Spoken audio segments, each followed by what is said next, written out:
Hello there and welcome back to YouTube channel. आज का video lecture बहुत ही खास होने वाला है क्योंकि आज हम लोग डिस्कस करने वाले हैं बहुत ही सिंपल टॉपिक को, जो है रिफ्लेक्सिव प्रोनाउन एंड एम्फैटिक प्रोनाउन।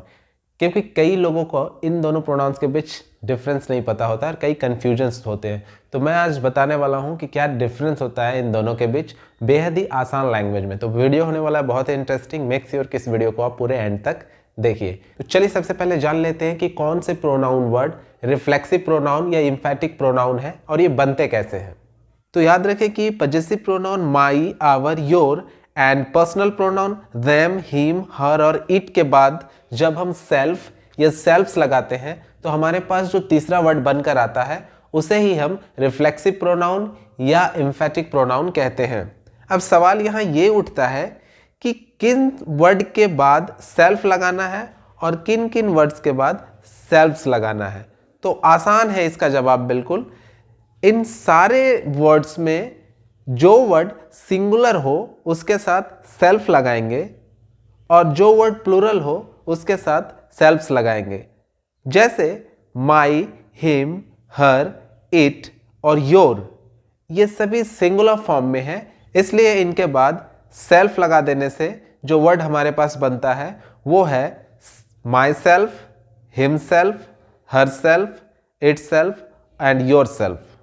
यहां आप देख पा रहे हैं कि योर सिंगुलर में और प्लूरल में दोनों में दिखाई दे रहा है आपको, क्योंकि यू जो है वो सिंगुलर के लिए और प्लूरल के लिए, दोनों पर्सन के लिए हम लोग यूज करते हैं, सिंगुलर पर्सन के लिए भी और प्लूरल पर्सन के लिए भी, इसीलिए हमने दोनों में लिखा है ये। तो पहला हम सिंगुलर माने, दूसरा योर को प्लूरल मानते हैं और हमें यहाँ ऐड करेंगे सेल्फ्स, तो बन जाएगा योर सेल्फ्स, आवर का बन जाएगा आवर सेल्फ्स, देम का बन जाएगा देम सेल्फ्स। और इस तरह से myself, himself, herself, itself, yourselves, ourselves, themselves, और ये सारे वर्ड रिफ्लेक्सिव प्रोनाउन या एम्फैटिक प्रोनाउन कहलाता है। जी हाँ, ये सारे वर्ड्स ही रिफ्लेक्सिव प्रोनाउन के जैसे भी यूज होते हैं और एम्फैटिक प्रोनाउन के जैसे भी यूज होते हैं। तो चलिए अब हम जान लेते हैं डेफिनेशंस के साथ कि क्या डिफरेंस होता है, क्योंकि वर्ड्स तो दोनों सेम है, लेकिन क्या डिफरेंस होता है इनके डेफिनेशंस में और इनके यूजेस में। ओके, तो चलिए फर्स्ट है हमारे पास रिफ्लेक्सिव प्रोनाउन।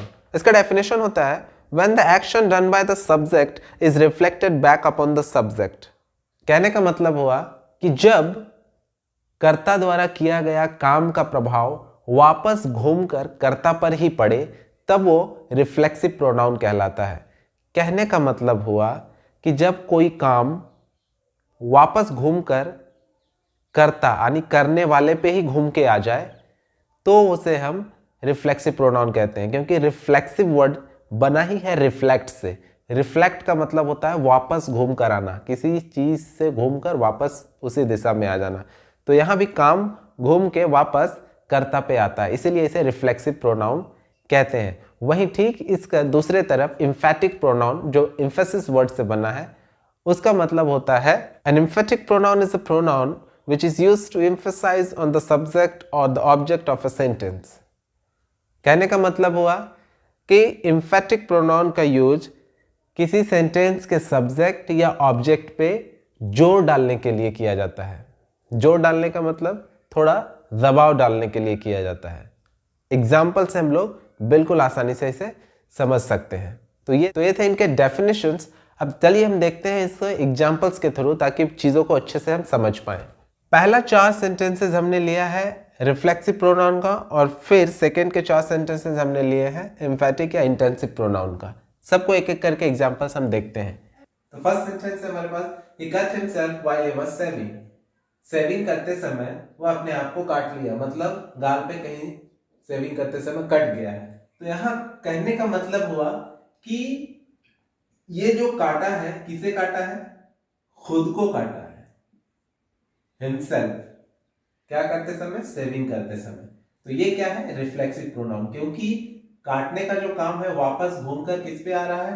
ये देखिए, काटा किसे? हिमसेल्फ। हिमसेल्फ मतलब किसका? खुद को। उसने अपने आप को, हिमसेल्फ मतलब अपने आप को। ओके, उसने अपने आप को काटा सेविंग करते समय। तो काटा किसे? अपने आप को। अपने आप को मतलब उसने खुद को काटा। तो ये क्या हो गया? Reflexive pronoun him self. यहाँ पे।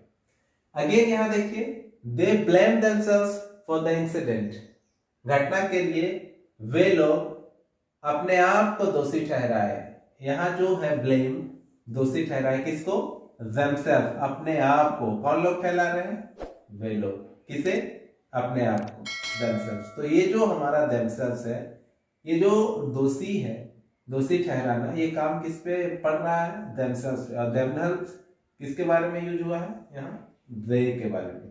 तो इसीलिए themselves जो है यहाँ रिफ्लेक्सिव प्रोनाउन है, क्योंकि आरोप लगाना का जो काम है वो वापस घूमकर सब्जेक्ट यानी दे पे पड़ रहा है, इसीलिए themselves यहाँ रिफ्लेक्सिव प्रोनाउन है। अगेन आप यहाँ देखिए, you do not need to hurt yourself, तुम्हें अपने आप को तकलीफ पहुंचाने की जरूरत नहीं है। तकलीफ किसे पहुंच रहा है? अपने आप को। अपने आप को मतलब वापस जो है वो तकलीफ पहुंचाने वाला जो काम है किस पर पड़ रहा है घूम फिर के? यू यानी खुद पे, तुम पे। तो इसीलिए यहाँ पे योरसेल्फ जो हमारा है ये है रिफ्लेक्सिव प्रोनाउन, क्योंकि काम जो तकलीफ पहुंचाने का वापस घूम फिर के सब्जेक्ट पे आ रहा है। देखिए यहाँ योरसेल्फ पे। ओके, नेक्स्ट हमारा है she spoke to herself in front of the mirror, उसने मिरर के सामने अपने आप से बात किया। यहां काम क्या हो रहा है? बात करना। ओके, किससे बात कर रहा है? टू हरसेल्फ, अपने आप से। तो बात जो कर रहा है अपने आप से, तो ये अपने आप किसके लिए? वापस जो बात करने का काम है ये घूम फिर के जो है वो किस पे आ रहा है? शी पे, यानी खुद पे, उसके। ओके, तो शी स्पोक टू हरसेल्फ, वो अपने आप से बात कर रही है। बात हरसेल्फ जो कि किसके लिए यूज हुआ? शी के लिए। यहां इसीलिए हरसेल्फ जो है हमारा एक रिफ्लेक्सिव प्रोनाउन है। तो ये चार थे हमारे रिफ्लेक्सिव प्रोनाउंस के एग्जांपल्स। अब हम देखते हैं एम्फैटिक या इंटेंसिव प्रोनाउन के एग्जांपल्स को। I myself can do it, यहाँ माई सेल्फ का मतलब हुआ खुद को। यहाँ सेल्फ, देमसेल्फ, योरसेल्फ, हरसेल्फ, यहाँ था अपने आप को, यहाँ होगा खुद को। I myself can do it मतलब हो गया मैं खुद यह कर सकता हूं। यहाँ पे आप याद कीजिए डेफिनेशंस को। एम्फैटिक प्रोनाउन किसको कहते हैं? सब्जेक्ट या ऑब्जेक्ट पे ज्यादा जोर लगाने के लिए किया जाता है। जैसे मैं यह काम खुद कर सकता हूं, मैं जोर लगा दिया जा रहा है आई पे, मुझ पे, खुद। I myself can do it, मैं यह खुद कर सकता हूं, मैं जोर डाल रहा हूं खुद पे कि कोई और नहीं बल्कि मैं खुद कर सकता हूं। इसीलिए यहाँ सेल्फ जो है एक एम्फैटिक प्रोनाउन है। ओके, नेक्स्ट एग्जांपल्स है he himself built the house, उसने खुद घर बनाया। यहाँ हिमसेल्फ अगेन देखिए ही पे जोर डालने के लिए किया गया है कि उसने खुद, कोई और नहीं बल्कि उसने खुद घर बनाया। ओके, तो इसीलिए हिमसेल्फ पे यहाँ एक एम्फैटिक प्रोनाउन है, क्योंकि जोर दिया जा रहा है यहाँ सब्जेक्ट पे।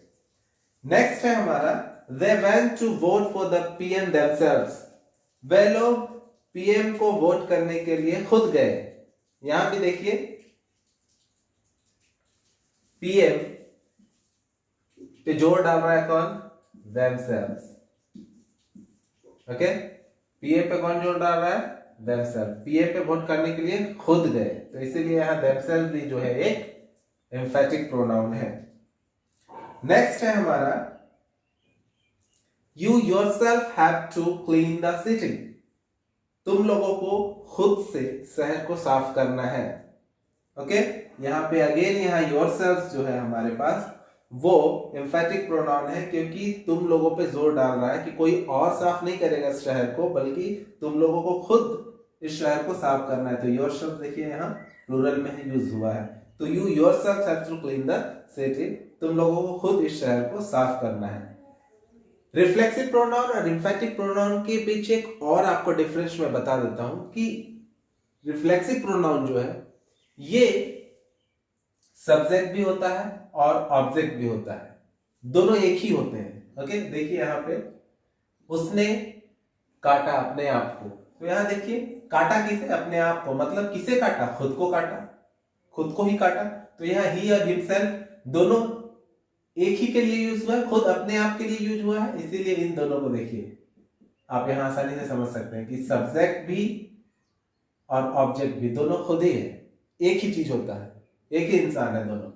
अगेन यहां देखिए दे ब्लेम देमसेल्व्स, उन लोगों ने अपने आप को ब्लेम किया। यहां दे और देमसेल्व्स दोनों जो है वो एक ही पर्सन है। अगेन यहां देखिए यू एंड योरसेल्फ दोनों जो है वो एक ही पर्सन है, तो सब्जेक्ट ऑब्जेक्ट एक ही पर्सन होते हैं। अगेन देखिए शी एंड हरसेल्फ दोनों जो है वो एक ही पर्सन है। तो ये है रिफ्लेक्सिव प्रोनाउन की सब्जेक्ट और ऑब्जेक्ट दोनों सेम पर्सन या थिंग होते हैं। वहीं एम्फैटिक प्रोनाउन जो है वो आपको मैं बता दूं कि एम्फैटिक प्रोनाउन में अगर आप एम्फैटिक प्रोनाउन को हटा देते हैं तो भी सेंटेंस का सेंस जो है वो बना रहता है, आप उसका मतलब समझ सकते हैं। जैसे अगर मैं इसे हटा दूं, मान लीजिए मैं इसे हटा देता हूं और सिर्फ पढ़ता हूं आई कैन डू इट, तो भी इस सेंटेंस का पूरा मीनिंग आपको समझ आता है, क्योंकि ये कंप्लीट सेंटेंस है।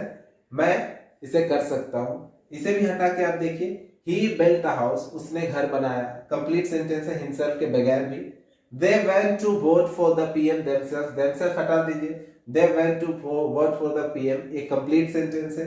you yourself have to clean the city, yourself हटा दीजिए, you have to clean the city, complete sense बनता है emphatic pronoun में अगर हम इन सारे emphatic pronoun वर्ड को हटा देते हैं तो, जबकि यहाँ पे नहीं बनेगा। देखिए अगर आप इसे himself हटा देंगे तो he cut while he was saving, उसने काटा सेविंग करते समय, किससे काटा, क्या काटा, इनकम्प्लीट मीनिंग रहता है इसका। तो ये जो बेसिक डिफरेंस है यहाँ पे। ओके, तो उम्मीद करता हूँ ये वीडियो आपको अच्छे से समझ आया होगा।